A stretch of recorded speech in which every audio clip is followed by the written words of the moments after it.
Hey guys, and welcome to a brand new video here on FPL Now. Today we're going to be going over my Game Week 15 transfer plans and also how I'm currently getting on in Game Week 14. So if you're excited for the video, drop a like down below, leave a comment what are your FPL plans for Game Week 15, subscribe if you're brand new, and let's get into the video.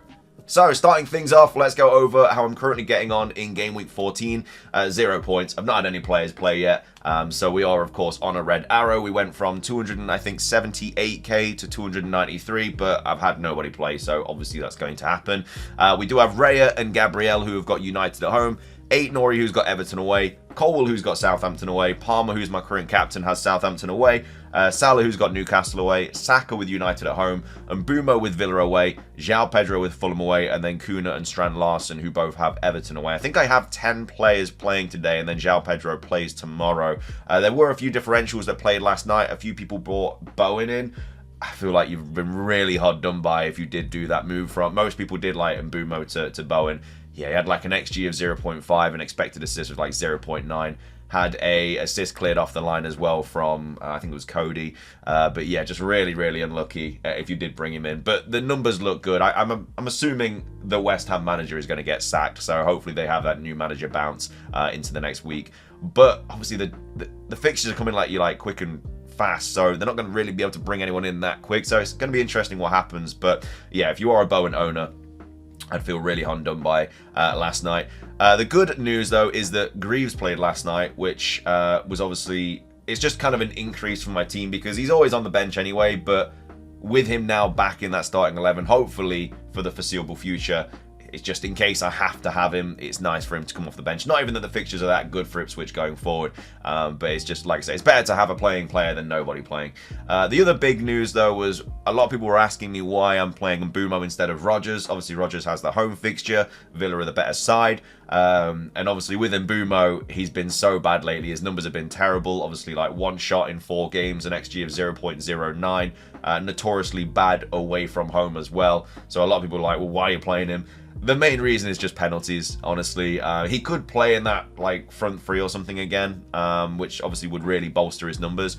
But yeah, just the fact that he's on penalties and, you know, Rodgers, he's had a few early subs. They've had a really leaky defense. He could even get benched in this fixture. It wouldn't surprise me.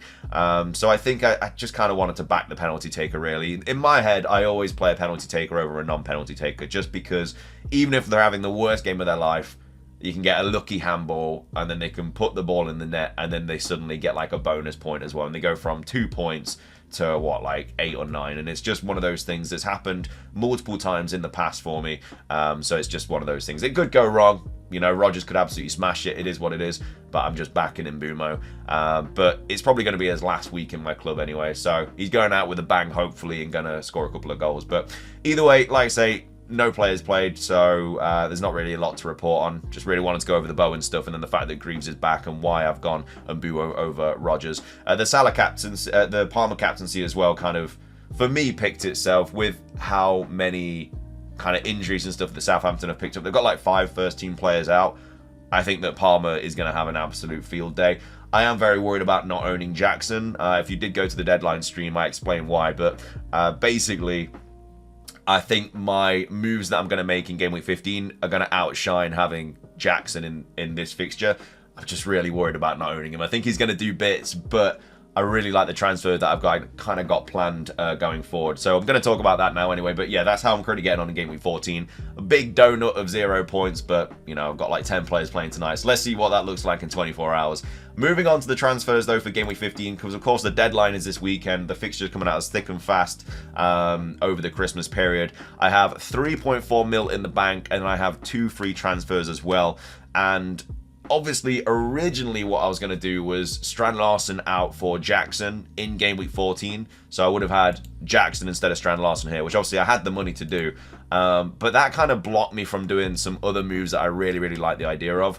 Now, I'm 0.1 mil off a move that I really, really like, and that is Milenkovic out because, I mean, Forest defense is obviously really, really good, but at the same time, it's the fixture is just really, really bad. But what I really, really wanted to do was Milenkovic out for Trent, and then Mbeumo out for Bruno Fernandes. I'm unfortunately 0.1 off that though, but I really, really would have liked that move because it would have allowed me to bring Trent in. I still get that penalty taker in United. And yes, they do have City coming up, but they've got Forest home, and then they've got Bournemouth at home and Wolves away. It's not a terrible fixture, and plus, over the Christmas period, it's just nice to have a 90-minute player who's on penalties that's going to play every single game. Like, it's so useful to have that. Whereas players like Rodgers probably going to get rotated, João Pedro probably going to get rotated, and you're probably asking, well, why are you getting rid of BRUNO then? Because he's not going to get rotated. But obviously he's just been so bad lately, I don't really want him in my team anymore. So that's one move that I really wanted to do, but unfortunately I'm priced out of that a little bit. I can still do that move, I just have to get rid of Aït-Nouri instead. So I'd have to keep Milenkovic, which is not the worst thing in the world. Like, I could play him in that Villa game, I could play him in the Brentford game, and I could play him in the Everton game. I could even play him in the United and Spurs game. It's not the worst fixtures to really play them in, it's just he's probably not going to get many returns. That's the only thing. But I could do Aït-Nouri out for Trent, and then obviously Mbeumo out for Bruno Fernandes, and I can do that. I've got 0.1 in the bank. If Trent or Fernandes go down, then I will be able to make the original move, but that's probably not going to happen. So if I do want to make those moves, then that's what I'm going to have to do. The only issue is that Trent, I think, is a little bit of a rotation risk. I know that Bradley's out, which obviously bolsters his minutes. It's just, for this fixture, and like Everton, Fulham, Leicester and West Ham in the next 5, it'd be so good. Slot has said that he's probably not going to play 90 minutes in the next 2. Now, for me, I feel like that means that he's going to start, and then he's going to come off around the 70th minute, like he did in the fixture against City, which is fine for me. You know, I think if you can get 70 minutes out of Trent in those fixtures, he can do more than enough damage. And he's only 6.9 mil as well, so to get him that cheap, I'd really like. So that's something. And again, the fact that he is a rotation risk though does hurt, because obviously you do have Kwanzaa and Gomez. Kwanzaa can easily play centre back, and then Gomez can play right back. If I was the manager, I wouldn't do that, because I feel like that right hand side defense would just be really like useful to attack and stuff from an opposing team's perspective. But I don't know. I feel like Trent will start hopefully all the games, but like I say, get 70 minutes in most, and whilst he gets the fitness up from that injury. But yeah, he's just a player that I really want to own. Like I say, got 72 minutes against City. We'll have to see what happens with Newcastle tonight. I'm assuming that he plays and then comes off on the 70th, and if he does that, I'll probably just pull the trigger and just go for it and just hope for the best. And then if he does get another hamstring injury or whatever, then it's obviously going to be a little bit... I don't think he's an injury worry right now. I think he's literally just... they just have to be a little bit more careful with him. But the fixturing is just so good. Like Everton, Fulham, Leicester, West Ham, United, Forest, Brentford, Ipswich, Bournemouth, Wolves. It's just so good. And I really want him for that fixturing. He could just be a set and forget for that run. And then with... the strikers, yeah, I mean, I'm fine holding these guys for the next 4 fixtures, and then when it does get a little bit worse, because obviously Wolves' fixturing does get really bad in the new year, like they've got United, Spurs, Forest, Newcastle, Chelsea, Arsenal. Like, I don't want any Wolves players for that, so I would probably get rid of Kuna for Wood around that time, who I can do, and then Strand Larson will probably just be my... I don't know, like Rodgers and Strand Larson will be like my 7th, 8th attacker, and I don't mind playing Strand Larson in like Man United at home, Spurs away, Forest home is not terrible, like Newcastle away, Chelsea away. They're not the worst fixtures to play a number 9 that's dominant on set pieces and he's always a goal threat and stuff. So I don't think I'd have 2 Wolves attackers though, so I'll probably get rid of Kuna for Wood.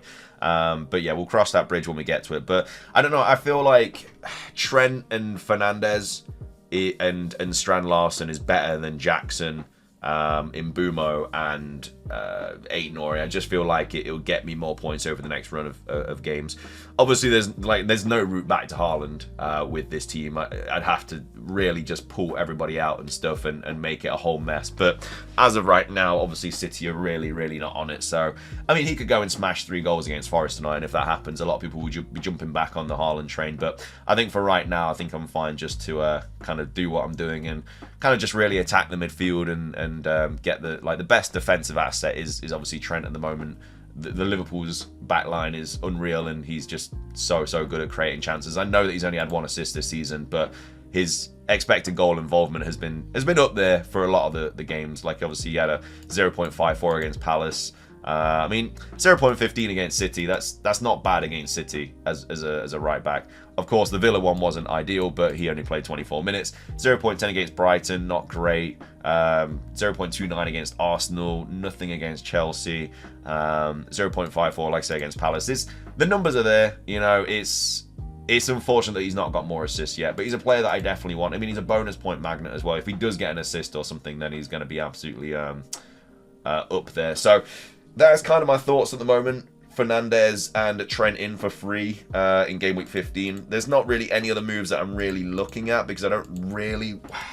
Like, maybe I keep him for Newcastle as well and give it one more week, but then I'd obviously miss the Forest fixture for Fernandes, and I'd have to bring him against City away, which I don't want to do, which means I'd have to keep Mbeumo for another week. But maybe I also get rid of Rodgers instead and just bring in Semenyo, and I don't know, we'll figure that out. But that's my current kind of thoughts. Obviously, we've got all the fixtures to play this week, so I could easily get an injury or something, and it might change my whole perspective. But it's nice going into the next game week with 2 free transfers, because I feel like there might be a couple of benchings and stuff this week, which are going to be a little bit unfortunate. But either way, that's my current transfer plans for game week 15 and how I'm getting on in game week 14. So if you enjoy the video, drop a like, leave a comment, subscribe if you're brand new, ring the notification bell. It's everything from me. Have a great rest of your day, and until next time, peace.